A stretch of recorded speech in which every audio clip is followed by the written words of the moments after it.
Anyway, does the money trickle down to the ones at the bottom? This is often spewed up by, we hear the newsreaders spew it up, and the newspapers spew it up, and the corporate elite, funnily enough, they spew it up too. And the slums certainly trickle down to the ones at the bottom. There's 1 billion people living in slums now. So the money hasn't trickled down to them. That's a technical fact. Depression trickles down to the people at the bottom. Okay, there's a macro depression we're suffering in the world right now because of all the antisocial behaviour, which I spoke about a minute ago. But let's look at the results of antisocial behaviour.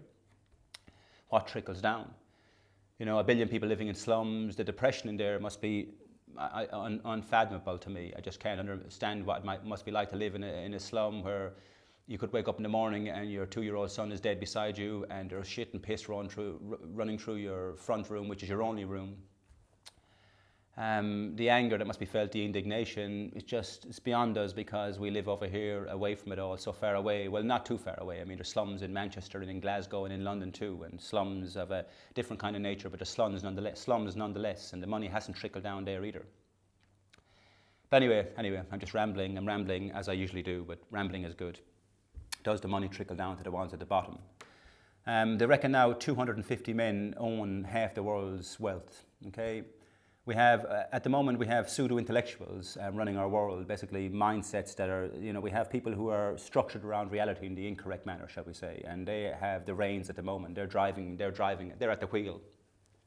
And they've set an economic system up that benefits the few. I mean, this is a reality. Our schools are turning out lawyers who protect the rule of law that protects this system. We're turning out accountants that account for this system. We're turning out armies that protect this system, where the courts protect this system, and so on. And this is the rule of law. The rule of law has been set up to maintain a status quo. And it's this, this very same status quo that keeps preaching to us that the money trickles down to the ones at the bottom. But it's never the case. It hasn't been the case for the last century or the last millennia. It just hasn't been the case. The few are still out there robbing the many, and the many need to wake up, need to get out of their, this neurotic, hypnotic mess that they're in at present. Like I said, anyway, let's see where we go next. Anyway, I hope you're staying with me. It's all ad-libbed. It's all ad-libbed, and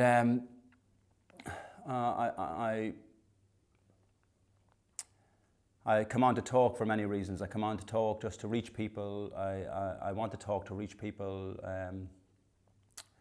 I want to talk to jump into your hearts and to jump into your minds, just so we can find balance again, okay? As much as the elite are out there and fucking us all over, they're fucking their own, they're undermining their own nature too, okay? They're anti-cultural, so basically they don't get the benefits of what it means to be human, and to enjoy the benefits of being human, and the benefits of language that come with that, and the benefits of mind and balance that come with that, etc. But anyway, in pure thought, that's my next thought for the day, in pure thought. I was watching the monkey channels last week. I flick through the channels sometimes to see what they're spewing up. And there was some religious fundamentalist on talking about a woman's period, her cycle, a woman menstruating. And the idea to him was impure. There was something impure about the woman. This was his thought, his mindset. So let's consider impure thoughts. For me, it's the way he thinks, the way he thought about women. That's what's impure, okay? The way monarchy have thought about the working class is impure by definition. Because to think, we think within volumes. The thought has volume to it, like dimension has volume and thought has volume. Monarchy has volume. If we infer monarchy, we infer a certain intuitive volume, etc. And if we infer, say, what women are and men are in relation to women, there's a certain capacity of volume to intuit. There's a certain capacity of inference points, if you will, that we intuit in the mind that we can structure our minds around. And if we structure our minds around men and women, we have to structure our minds around a biological aspect of reality and a psychological aspect of reality. This is standard. And the biological aspect of reality is written into the quantum, our quantum understanding of reality. We don't understand what that quantum reality is as yet, but we understand that we're written in there somewhere. And And the psychology of man and woman lets us transcend broad perspectives. It lets us transcend broad perspectives, and it lets us understand men and women in relation to biology and psychology and metaphysics. Okay, we all can all structure our minds around dimension. We can all structure our minds around alphabets and how to move letters around into words and sentences and so on. This makes us complex thinkers.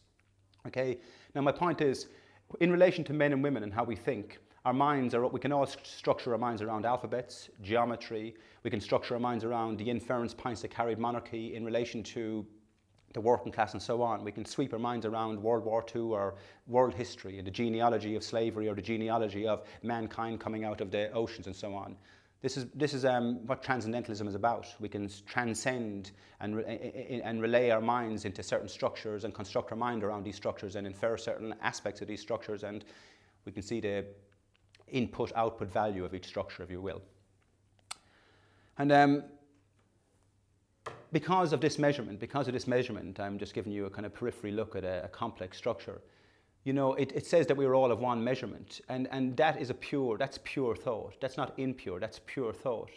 And when we structure our minds around a woman and a woman's period, a woman's cycle, say, and this is important, you know, that there has been, and our genealogy tells us there's been the cycle of man and woman going on for millennia. And this cycle is beautiful. Eggs are produced, and eggs are dispatched back into the metaphysical realms, and eggs are produced again from the metaphysical realms and dispatched again. And sometimes a sperm meets an egg and we have a baby and more humans are born, more beautiful people.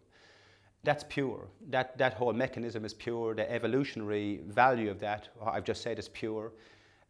Nature has created us to create and procreate and to carry the standard ideology of nature, if you will. And that's pure in thought, okay?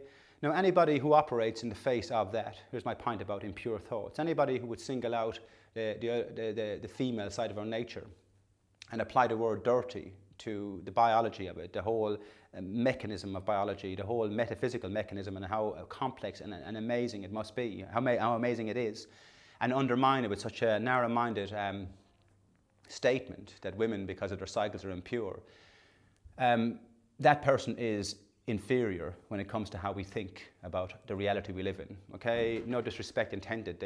All humans have the same mental apparatus, but some just ain't using them. Okay, it's that simple. And you know, and if we get into pure thought and impure thought, while I'm on the subject,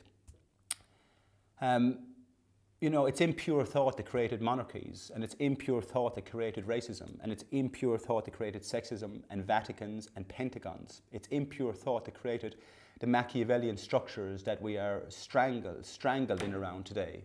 The Machiavellian structures that are killing us, the Friedmanite economics. It's impure thought that created laissez-faire economics, and it's impure thought that created the idea of exploitation.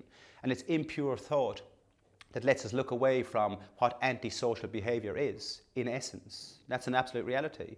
And it's pure thought that lets us bring this up. This is pure thought, pure structure. I made a structure in my mind around what is, and you know, look at what's compatible to my nature and incompatible, etc., and draw a distinction and draw a line down the middle and decide what's right and wrong, etc. So that's where I'm coming from on Ping Pong Raw.